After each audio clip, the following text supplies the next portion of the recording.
All right, welcome back. Okay, so moments ago, you know that Donald Trump was inside the Great Faith Ministries International Church there in Detroit. Well, now we're seeing images that we've just received. He was climbing back into the car after, apparently, checking out the childhood home of Dr. BenCarson, who took him on a very personal tour there of Detroit. BenCarson, a native son of Detroit there. And you see right there some interaction with Donald Trump and a young lady there. We don't know right now what is being said. Well, it will be nice to hear what kind of conversations may have come from this sort of orchestrated but also spontaneous, shall we say, arrival there in this Detroit downtown city neighborhood. Donald Trump supporter Kayleigh McEnany is still with me now, and you're seeing these images for the first time too, correct, Kayleigh? So we talked a bit about the message that Donald Trump had while he was inside the church, and really promising prosperity, particularly for African-American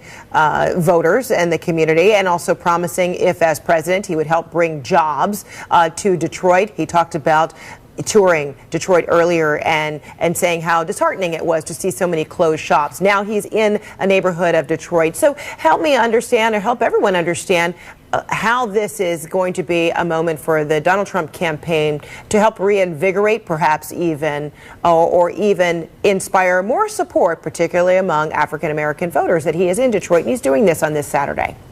Yes, I think it's an important moment, especially with regard to BenCarson. You know, anyone who knows BenCarson's story knows that he grew up in a tough community. He did not have, great wealth. He grew up in a single-parent home, and his mother really inspired him. And he ended up being a world-class neurosurgeon. He is the example of the American dream. And unfortunately, for far too many, they're stuck in a cycle of poverty and violence. I'm speaking of inner-city communities when I say they.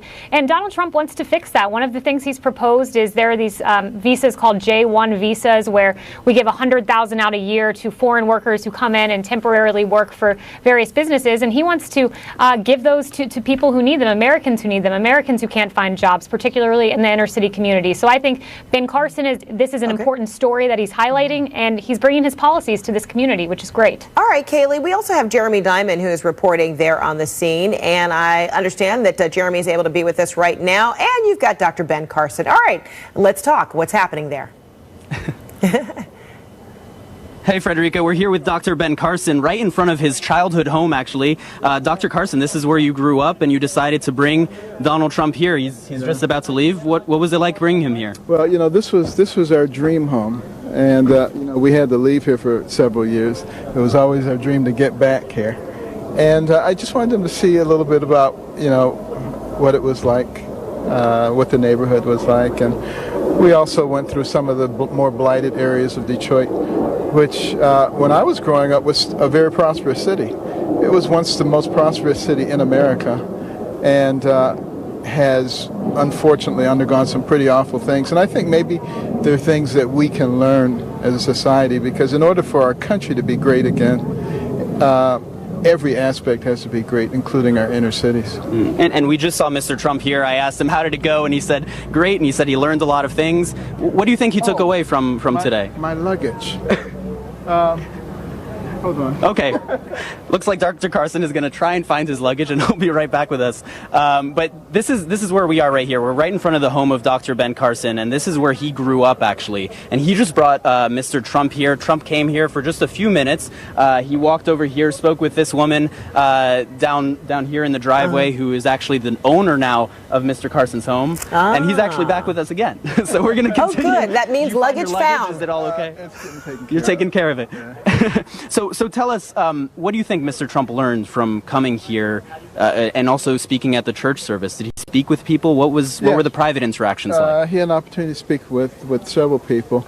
And more importantly, he had an opportunity to see, some of the parts of the city that are not prospering, and a chance to talk to some of those people, as well as at the church. And I think it just fortifies, every time I've talked to him about Detroit and about the problems in the inner city, he gets very, very animated. He's very anxious to do something about it. What is his plan exactly to address crime in inner cities? Because I've heard him on the stump, and he talks about jobs back, bringing jobs back, and all that stuff. But it doesn't seem like there's enough concrete specifics. Well, there's not a one specific thing. It's a host of things. For instance, using a lot of the to trillions of dollars that are overseas, repatriating that money, incentivizing it to come back, and then using a portion of it, because the stipulation would be, we're not going to tax you, but 10% of it has to be used enterprise zones to create jobs for people who are unemployed, underemployed, on welfare. And really what that does is it's twofold. First of all, it'd be the biggest stimulus package since FDR's New Deal. Number two, it gets businesses and corporations once again interested in reaching out to the communities and helping people in the communities, which is what they used to do before the government took over it. And, the government has plenty on its hands without doing things that we, the people, should be doing for each other.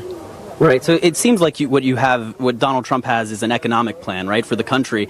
But is there something specific that he needs to do to address the problems that are very different in the inner cities of America that's more than just stimulating economic growth in the country? Well, a large part of the problem is economics. It's like in a marriage. What are the two things that make marriages go bad? Economics and sex. Well, we'll take the sex out of it. But economics, it's the same kind of thing, for a society. When things become tense economically, it creates a lot of other problems that don't need to be there. Mm-hmm. And, you look at a city like Detroit, which was once a hub of innovation and entrepreneurial risk-taking and capital investment, and you look at what's happened to it because of the enormous number of regulations that just stifle that creativity. And that's not helpful to us as a nation. We Americans have always been creative people. The can-do attitude. We don't want to trade that for the what can you do for me attitude, because that always runs out.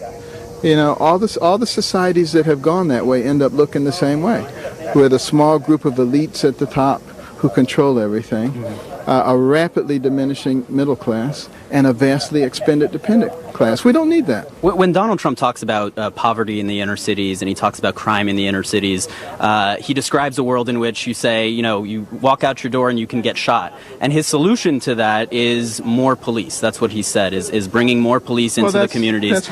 Is that enough? That's one of the things that you've heard. But the thing that you haven't maybe concentrated on is him talking about providing the right kind of education and educational choices for people, because that changes the trajectory in their lives. You haven't yet heard him talking about what kinds of things we need to do in order to strengthen the family. Because, see, a lot of these young men in inner cities like this, they grew up in single-parent homes with no father figure. That creates problems because people frequently don't learn how to react appropriately to authority. And the first authority figure that they meet is a policeman or someone who's badder than they are. In either case, it doesn't work out well. And frequently, they really never even had a chance. We need to have policies that bring families together. And also, when you look at the recidivism rate in our prisons, we have 5% of the world's population and 25% of the prison inmates. That means there's a problem. He knows that, and we'll be talking more about that. But the people, they go into those prisons with no education and no skills, and they come out with no education and no skills. What are they going to do? Go right back to what they were doing before. We have an opportunity to alter that pathway.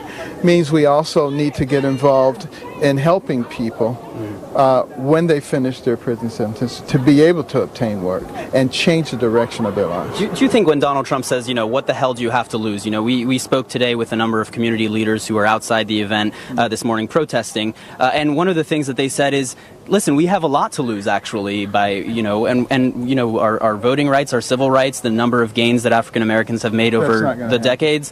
When Trump says, what do you have to lose, is that the wrong language to use? But why would anybody think their voting rights are going away? But is that the right language to use, I guess, to say, what do you have to lose? What the hell do you have to lose? I can't let that question go by without saying this. Who was it that fought voting rights in the civil rights movement? Democrats. Who was it that was a party of the Ku Klux Klan? Democrats. who was the party that was established as an abolitionist party? The Republicans. So then the Democrats said, well, what happened is, in the 60s it all changed and the Democrats became the Republicans. You've probably heard that myth yourself. That's total garbage. 1% of people But when changed. we're talking about in 2016, Donald Trump saying to African Americans, what do you have to lose by voting for me? How does that language... Well, what you have to do is listen to what he's actually saying. He's saying that 50 years of these kinds of progressive policies have not led to a good place. So, why would you continue to go down that pathway and expect something different to happen? And, there are a lot of people who want to concentrate on, well, he said this and he said this, without actually asking themselves, what is he saying? What is the actual message? And this is part of the problem that we have in America today. We don't listen to what a person is saying, we listen to how they said it. Case in point, go back and do some homework and look at Bill Clinton's State of the Union address in 1995. And you will find a section where he says, illegal aliens are creating big problems in our country, and they're getting welfare benefits and they're getting employed. We need to stop them from doing that. We need to deport people. We need to get border agents. Now, if Donald Trump says the same thing, they say he's a hate monger. What does that say to you about our society? It says when it's the person who says it rather than what's being said, we're not using our heads. But there is, of course, and I'm sure you would acknowledge this, a lot of hurt, it seems, in the African-American community towards the words that Donald Trump has said. He's dismissed Black Lives Matter. When a Black Lives Matter protester was roughed up, he said maybe he should have been roughed up. This was back in the fall. And he's made a number of comments, from the recent description of African-American lives, painting it as all poverty, no jobs, all crime.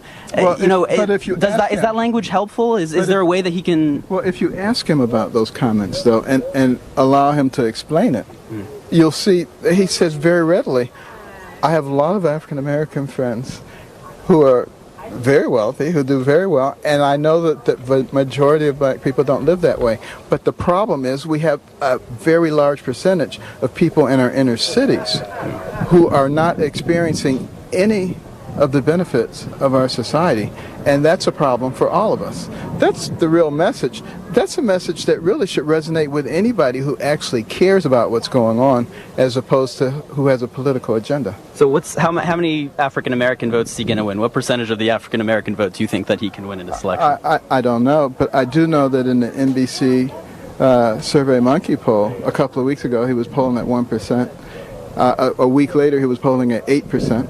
It'll be interesting to see, because in what the African American community, the reason that they've stuck with the Democrats is because nobody else has reached out to them, and they feel they don't have any other option. I think this is a very good thing that he is actually making a concerted effort to reach out, and it's not a pandering effort, it's an effort to strengthen the entire fabric of the country, because he knows that America cannot be great if we have big pockets of dysfunction. So that's actually the one more thing that I wanted to ask you about is Donald Trump over the past nearly 3 weeks has in every single rally speech talked about African Americans directly, made that direct appeal, which is very rare to see from a Republican nominee. But he's done so, of course, before predominantly white audiences. And we saw him yesterday meet with some African Americans, today go into a black church. How important do you think that was, and were you part of encouraging him to do that? Well, it's important to speak before all audiences, because the problems that we are having, quite frankly, in our inner cities affect all of us. We're all in the same boat, and if part of the boat goes down, the rest of it's going down too. So it affects everybody.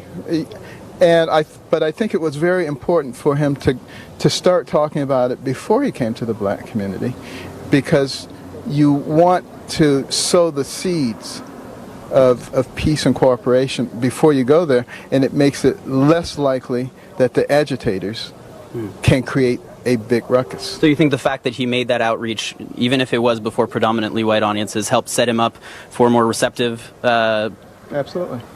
thing today? Yeah. Absolutely. Well, thank you so much, Dr. Carson. We really appreciate you taking the time. All right. Take care. Bye-bye. All right, that was a great moment of Frederica? spontaneity from what was to be a tour of his home with Donald Trump, and then he took the time there to answer a host of questions there. So, Kaylee,